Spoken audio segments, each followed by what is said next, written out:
I went to the gym on Sunday, actually. Oh, what'd you do? Took the twin swimming. And I walked past the gym. I was like, I'll see you next week, maybe. And then a couple of dinners last week, and up at Wasps on Saturday. Saving your bacon, Jim. I watched that game. Shitting yourself. I actually was. My hands were sweating. Neat arms are heavy. There's vomit on my sweater already. Mum's forgetting she's nervous. But on the palms, she looks sweaty. And the bombs keep getting heavy. I mean, my palms were sweating. Were you nervous? I was very nervous. Matt Carley, for you, what a legend. Mate, he's now got Nigel Ray's house in Luton. So he has done me a favour. Genuinely, because I was going full noise and I will never be making that ridiculous bet again. But I told you, I said at the beginning of the seasons, Harlequins would not make the top 4. And I'm correct. Did I or did I not say Gloucester would make top 4? You did. Did I or did I not say that Harlequins wouldn't make top 4? You did. Did I say that Wasps would be in a relegation battle? No. Yes, I did. No, you didn't. At no point did you say that. I did. And they haven't been. But what I did say was Northampton would make the top 4. And people may well have laughed. We just know what we're talking about, Goody. We do. How relieved are you, though? Like, genuinely? I was quite relieved. I actually felt quite bad for them at the end, I'll be honest. Well, there was a couple of things I was absolutely... I tell you what I'm raging at. I'm raging at this post rule where you can score a try there. That does me head in. How are you meant to defend that? The only way you could defend it is if you were part of the ruck and you lay across it. So like people get spat out the side of a ruck. You can just lie there. You're in the ruck and you can just lie across the base. So the only if there is a ruck, you have to lie down that close to the base of the post or the post protector. Someone, whether the coaches do it or not, be part of the ruck, but lie, get your legs or whatever or your belly. I mean, get me on there. There's no chance anyone's scoring if my special teams. Mr. Bobby comes running on. But I get it that it is. It is. They've got to change that rule. It's ridiculous.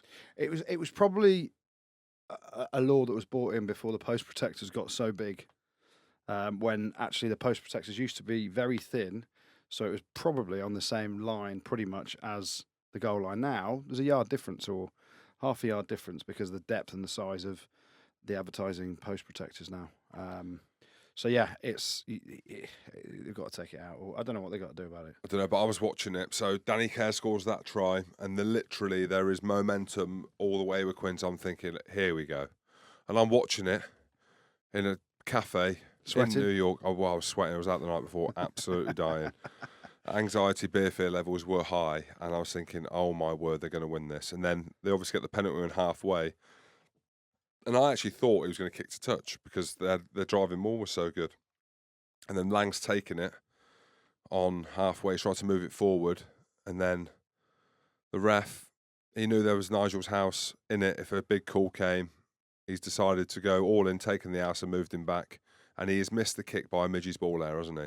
He's literally missed it by a midgie's ball hair. Yeah. And if you're Quins, I haven't heard too many people complaining about it, but if you're Quins, the actual penalty was bang on the halfway line. It was Kunatani. How good is he? I don't know why. He's amazing.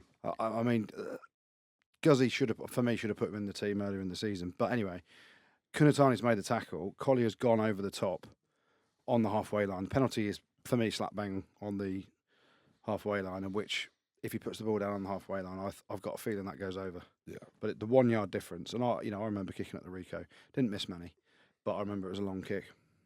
From the halfway. Did you think he was going to get it when it?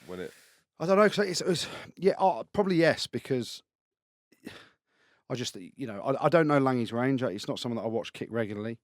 You kind of know each. But Marcus Smith, you'd probably say no, he hasn't got the legs in him because I've seen him kick regularly. But Langy's quite a big lad, isn't he? So I'm thinking, he's got this. And at the time, I'm watching it.